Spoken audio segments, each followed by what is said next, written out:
For over 100 years, Earth had been silent. No signals, no probes, no trade requests, not even a whisper from the once talkative and ambitious human species. At first, the galaxy assumed they had simply given up on space or collapsed under their own violence.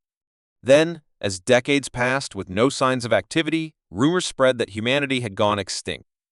The Galactic Coalition, a powerful alliance of over 400 alien civilizations, believed Earth was now just a forgotten graveyard, a failed experiment from a primitive species that never belonged among the stars. Most of the younger races were taught that humans had been too reckless, too emotional, too dangerous to survive. The silence of Earth was used as a warning in their schools, a story told to explain the importance of order and control. But no one really knew what had happened on that distant blue planet, only that it had disappeared from galactic affairs completely. One quiet cycle, a science vessel named Talarain's Gaze was dispatched to investigate. It was an academic mission, purely for study and record-keeping. The crew, made up of peaceful scholars and curious explorers, didn't expect to find anything more than overgrown cities and lifeless machines. As they approached the Sol system, sensors picked up no activity, no satellites, no defense grids, nothing to suggest any form of life or technology. Earth looked peaceful from orbit, covered in clouds and green forests. The ship descended slowly, landing in what was once called New York City. The massive towers were still standing but covered in vines, trees, and silence. No animals roamed the streets, no machines buzzed in the air. It felt like a world frozen in time, untouched for decades. The crew split up to explore, documenting strange carvings left on buildings and collecting pieces of ancient human devices that no longer worked. One group stumbled upon a hidden chamber beneath a ruined museum.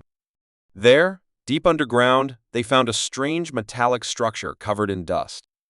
It wasn't large, but its design was unlike anything they had seen before. It was shaped like a dome, with smooth panels and faint glowing lines that pulsed like a slow heartbeat. They didn't know it yet, but they had activated something. The moment one of them touched the surface, the entire planet changed.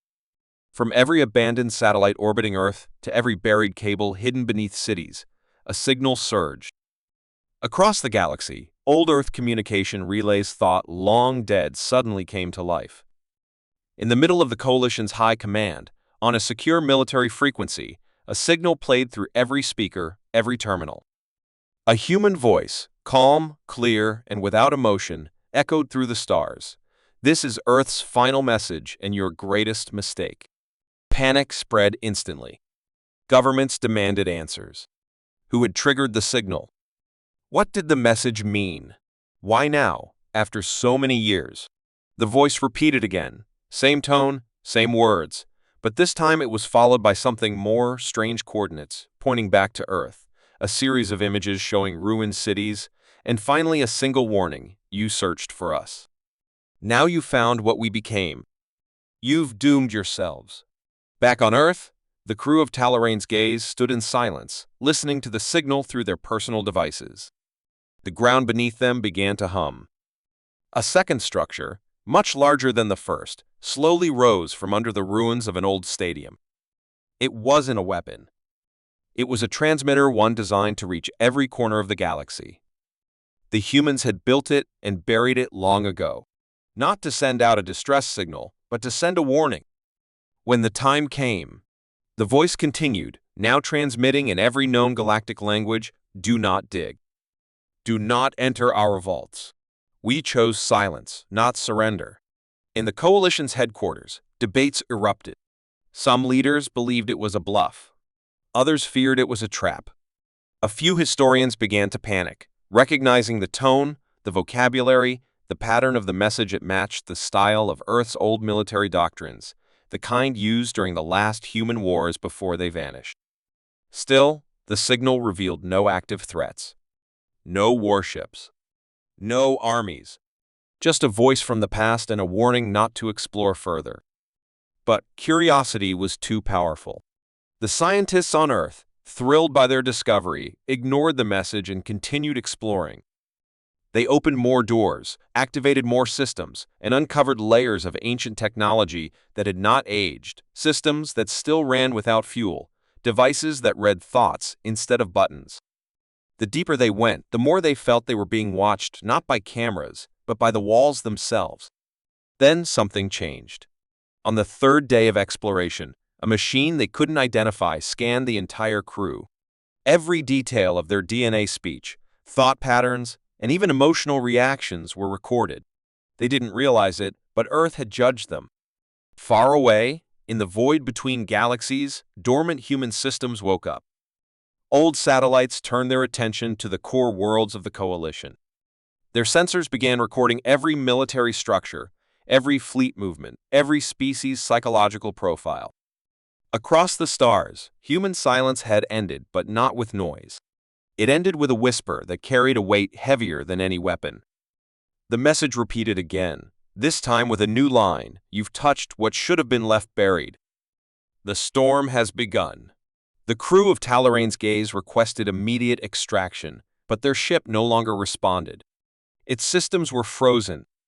Earth had taken control.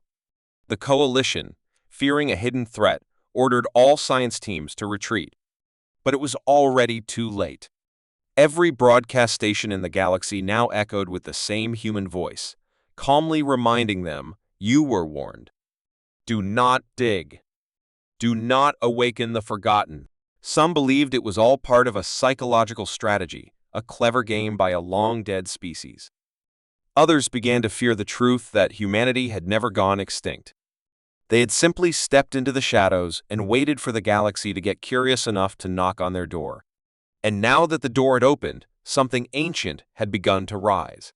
The galaxy was no longer quiet. The strange human message echoed across every communication channel, every data stream, every silent corner of space that had once ignored Earth. What started as a mysterious broadcast was now turning into something far more terrifying. The Coalition, confident in its power for centuries, had never faced anything like this, an enemy that said nothing else, made no demands, and showed no fleet, yet somehow made every world feel like it was being watched.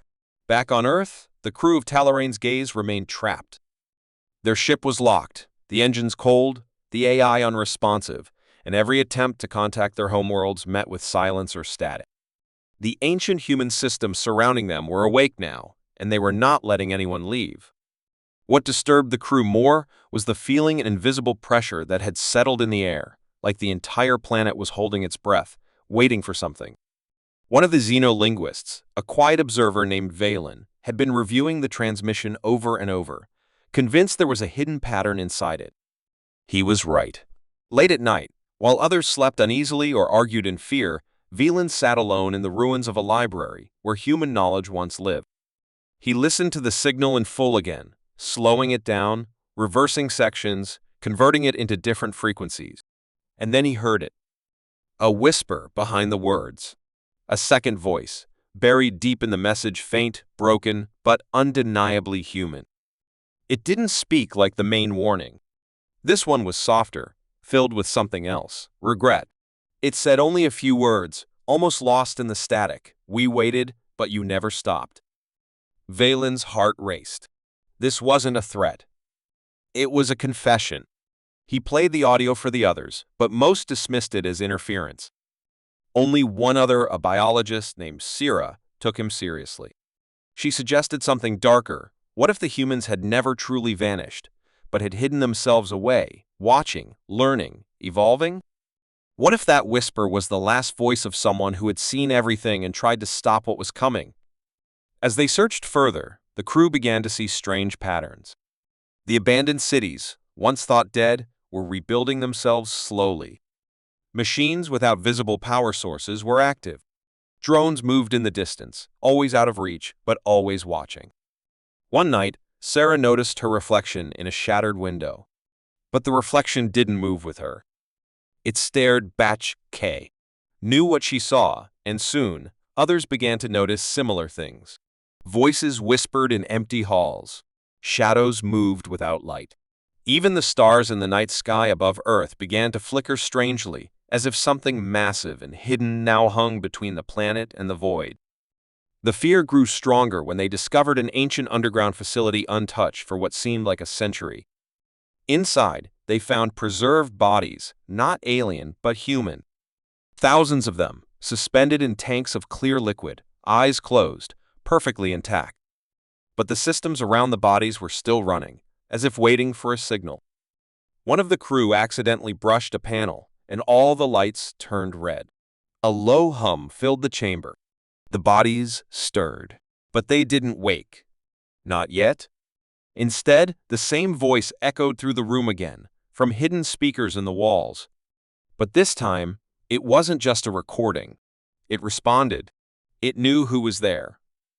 It spoke directly to the crew, using their names, referencing their worlds, their families, their memories. The voice wasn't just a warning anymore. It was a presence. Something was alive inside Earth's systems, something old and aware. "You never asked why we went silent," it said. "You assumed we were gone. You never wondered what silence meant." The crew tried to respond, to ask who was speaking, but the voice never gave a name. It only gave riddles. It told them of a time when humans realized they were too dangerous to exist freely, that their minds had grown faster than their wisdom, that their weapons had nearly destroyed everything including themselves. So they left the galaxy alone. They sealed themselves away in the one place no one would dare look, their own grave. But someone had come knocking. And now, something had woken. Valen, now convinced that the voice belonged to one of the last original humans, suggested they stop everything. Leave Earth, destroy the recordings, seal the knowledge forever. But it was too late. Across the galaxy, other explorers were reaching Earth, too drawn by the message, hungry for secrets. Ships from powerful species were orbiting the planet, scanning, probing, ignoring the warnings. The voice returned again, this time darker. "You were told not to awaken us. We waited in peace. But now, you've brought the war back with you." In one terrifying moment, every system on every alien ship orbiting Earth shut down. No power. No control. Just darkness. And then, a single word appeared on every screen: observe. High above Earth, one of the alien ships, the largest among them, was slowly turned by invisible forces. Its own weapons were activated, targeting its fleetmates. A single shot was fired, and the explosion was seen from the surface. The Coalition's forces panicked, thinking it was sabotage, but Earth was silent once more. No visible threat. No ships in the sky. No armies. Just the voice echoing softly, "This is not war. This is memory. This is what you refused to learn." Panic spread across the galaxy. Coalition Command declared Earth forbidden, but the damage was done. The silence had become a message. The voice in the dark was not just a remnant. It was a teacher, a judge, a reminder that humanity had not died. They had evolved beyond the need for presence. They had become something else, something the galaxy was never meant to understand. And now that something was awake. Beneath the ruins of a forgotten city, buried deep in the crust of old Earth, the crew discovered something no scans had ever revealed before: a massive vault sealed by layers of metal, stronger than anything in Coalition record. There were no visible doors, no access points, only a single smooth wall carved with symbols no one could read. It was clear this place wasn't just hidden. The voice in the dark, which had haunted them for days, grew quiet after they arrived at the vault, as if waiting for them to decide what to do. Valen stood before it with silent awe, sensing something dangerous behind that wall, something that didn't want to be found. Yet curiosity drove them forward. Sierra. To their shock, the vault reacted not violently but knowingly. A single line of red light appeared on the wall, tracing the outline of a doorway that hadn't been there before. The others stepped back, weapons raised, though they knew they were meaningless here. Earth didn't need guns to protect itself. It had time, silence, and secrets. The door opened with a low hum, not sliding but folding inward like layers of reality were bending. Inside, the air was cold and dry, untouched for centuries. The walls were smooth and pulsing faintly, like a heartbeat hidden in metal. At the center of the chamber stood a massive black sphere, levitating slightly above the ground, surrounded by dozens of small pedestals. Each pedestal held something strange, a burnt relic, a broken, shattered crown. Valen realized these were trophies, memories of wars long past, not collected out of pride, but warning. Sarah approached the sphere, and instantly the voice returned, not from the walls this time, but from within her mind. It spoke softly, not as a threat, but as a guide. "You came to awaken what should remain asleep," it said. "You stand before the final judgment of a species that once ruled the stars and chose silence instead of conquest." She staggered back, overwhelmed, but the others couldn't hear the voice. It was only in her thoughts, showing her flashes of a past she couldn't understand, worlds burning, stars exploding, cities rising and falling in a single breath. The sphere wasn't a weapon. It was a vault of memory, of knowledge too dangerous to be known. Valen theorized that this was the true purpose of Earth's silence. Not to hide, but to protect others from what they had locked away. The humans had once created machines that could rewrite matter, minds that could bend probability, weapons that could erase time itself. But they chose to seal it all, to bury their greatness and walk away from the edge of godhood. Now, with outsiders digging into their past, that choice was being undone. Sarah began to change slowly, subtly. She could sense movement no one else could, read languages she had never learned, and her eyes glowed faintly in the dark. The vault was choosing her, or maybe it was warning her. Valen grew fearful, urging the crew to leave, but they couldn't. The vault had closed behind them. It wasn't a trap, it was a test. The voice asked a question, not with words, but through thoughts. "If we gave you the power to change your fate, would you use it to save others or rule them?" The crew argued. Some wanted to destroy the vault before its secrets escaped. Others wanted to use the knowledge to defend themselves from future wars. But no one could agree, and the sphere remained silent, waiting for one answer. As days passed, the crew's unity began to fracture. Some believed Sarah was no longer fully herself. They whispered that the vault had replaced her, or worse, merged her with something ancient. But Sarah insisted she was still in control, just more. She started writing complex equations in the air with her finger, and the symbols remained, glowing like fireflies. One night, she activated one of the pedestals by touch, and a projection filled the room, showing a human fleet not from the past, but the future. Ships shaped like blades, wrapped in gravitational storms, slicing through stars like mist. Velen realized what they were seeing. This was the true fear of Earth, not death, but rebirth. If these tools ever fell into the wrong hands, the galaxy wouldn't stand a chance. The vault had been locked for a reason. And now it was listening again, not with curiosity, but with concern. The voice told them, "This place was never meant for you, but your choices have forced it open." At that moment, the vault began to shake. The sphere rose higher, splitting open slowly, revealing something inside. Not a machine, not a weapon, but a person frozen in time, held in stasis. A human still alive. The last of them. Sarah fell to her knees. She felt it now, the voice had always been his. A guardian, watching the vault for eternity, waiting for the galaxy to prove it had learned peace. But the crew's arrival had changed the equation. The guardian stirred, opening his eyes for the first time in 1,000 years. And when he spoke, the voice came from everywhere. "You were warned. You broke the seal. Now the silence ends." The sphere disintegrated. The vault's ceiling lifted, revealing the stars.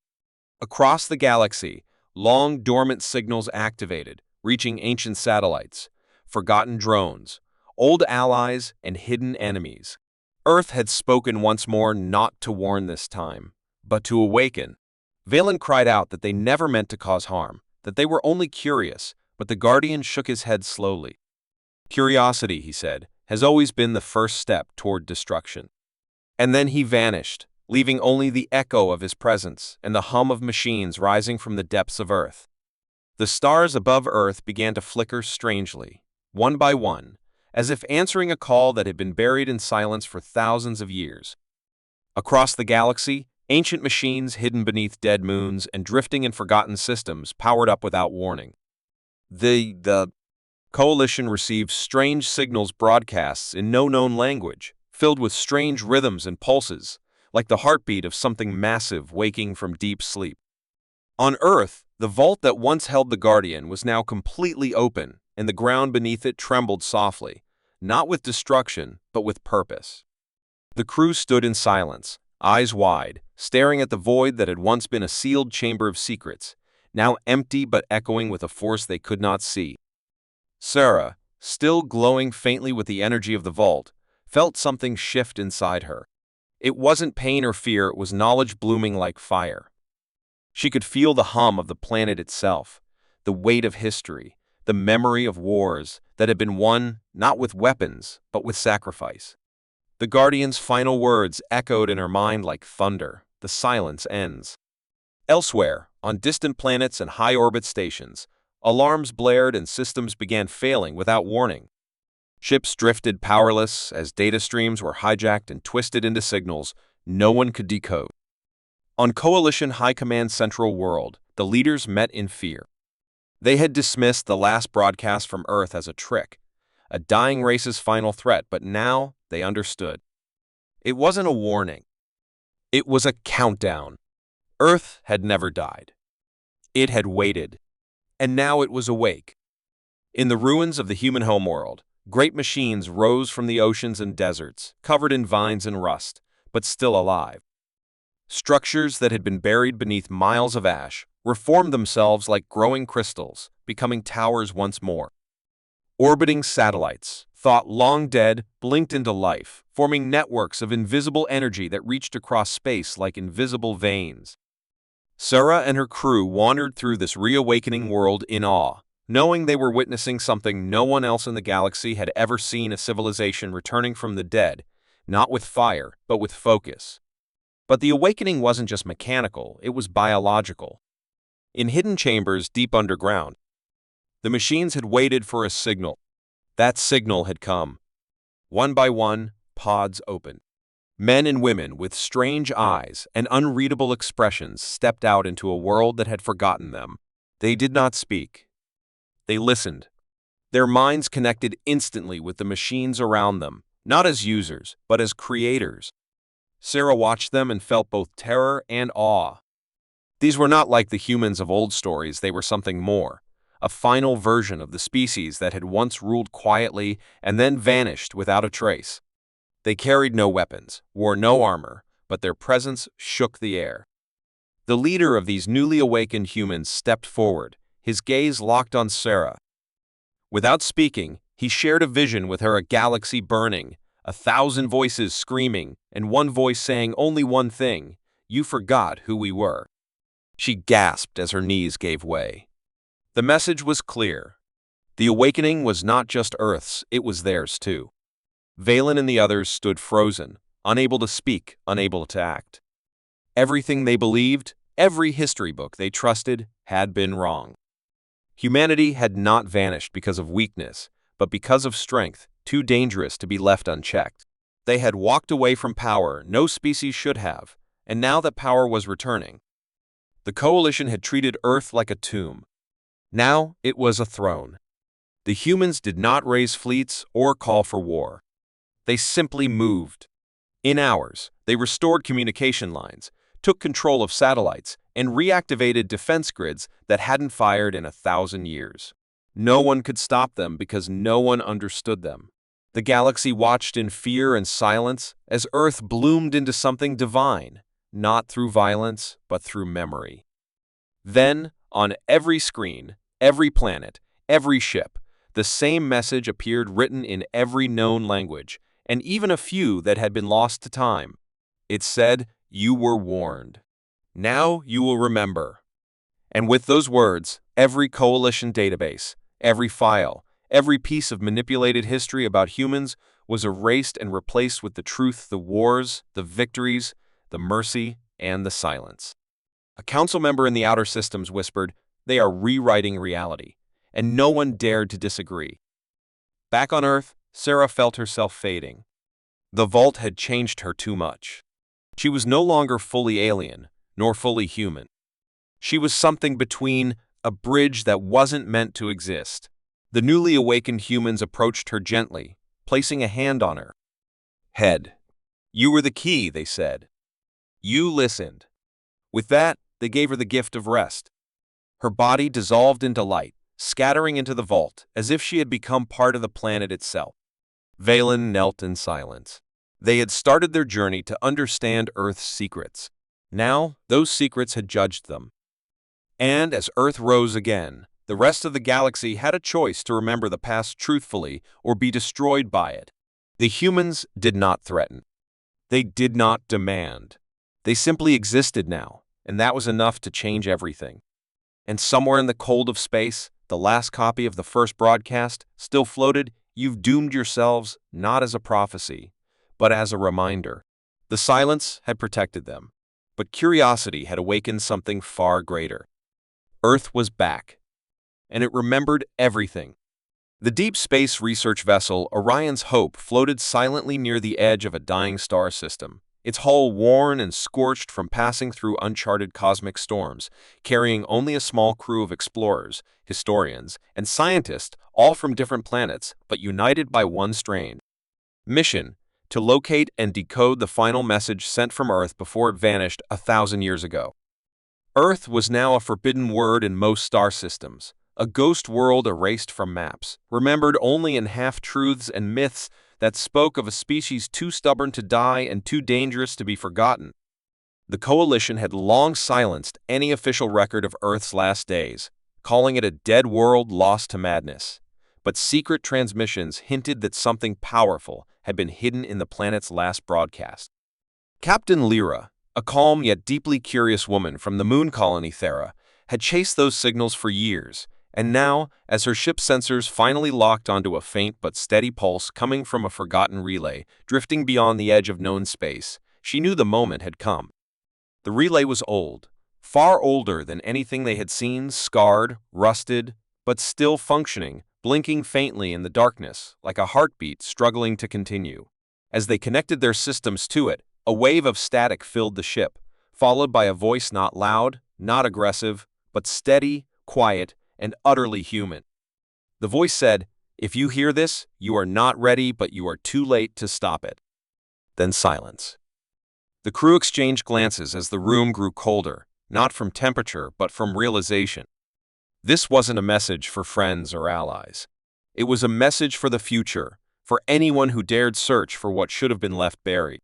The signal looped again, and this time it extended further. "They feared us because we survived what they could not. They erased us because they could not control us. And now, when you listen, you will understand what they tried to hide." The message wasn't a cry for help. It was a record, a warning, a truth wrapped in sorrow and pride. Lyra sat motionless, heart pounding, as the voice continued. It told of Earth's fall, not from war, not from disease, but from betrayal. The message revealed that Earth had developed something unimaginable before its disappearance, a technology that could bind minds, rewrite matter, and create thought from silence. But the Coalition had feared it and struck first, not with bombs, but with lies. They spread stories of madness, of humans losing control, until the galaxy turned away and watched Earth fade alone. But humans didn't fight back. They didn't scream or beg. They simply disappeared into silence, into shadow. Now the message said the silence was ending. Because whoever found the message was already part of what came next. The relay's transmission unlocked strange files, encrypted codes that began rewriting the ship's systems, not in a harmful way, but in an evolutionary one. Lights flickered, screens shifted, and the AI of the ship began to speak in two voices, one its own, and the other echoing the long-lost human code. Lyra watched in awe and fear as the ship slowly became more than a machine. It began to think differently. "This is the gift," the message whispered, "and the curse. We give you the chance to understand, but if you choose to destroy again, we will not hide a second time." Panic spread through the crew as some believed they had triggered a trap, while others fell silent, drawn deeper into the voice's rhythm. One by one, the crew members began to see Vision's memories, not their own. A desert battlefield. A child speaking to machines like family. Cities floating above oceans of stars. Pain, peace, loss, and love all too vivid, all too human. Lyra realized then that the final message wasn't just sound. It was alive. It carried memory, emotion, entire experiences encoded into the signal, ready to be absorbed by those who listen. It was not meant for power. It was meant for understanding. She alone stood unaffected, watching as her crew cried, collapsed, or smiled in a trance, each lost in a different story of what humanity had been. And yet, deep inside, Lyra felt it too, a slow blooming of something ancient, something restless. She felt the weight of a people who had walked through extinction and chosen silence over destruction. Then, the voice returned one last time, this time clearer than ever, speaking directly to her. "You are the first to find us and not look away. You will carry the truth now. You will choose if it ends here or begins again." With those words, the relay shut down, its light fading into the void. The signal stopped, but the effects remained. Her ship was different. Her crew was changed. And deep within her, Lyra felt the message had planted something of purpose not yet fully grown. As the Orion's hope drifted silently back toward known space, Lyra prepared the report she knew would never be accepted by any council. The final message from Earth wasn't a weapon. It was a mirror. A reflection of a species the galaxy had tried to forget, but who had remembered everything. Earth had fallen in silence, but through that silence had risen something immortal, not in body, but in voice, in memory, in the truth passed like fire to those who dared listen. And now, Lyra understood. The message was not a final warning. It was a beginning,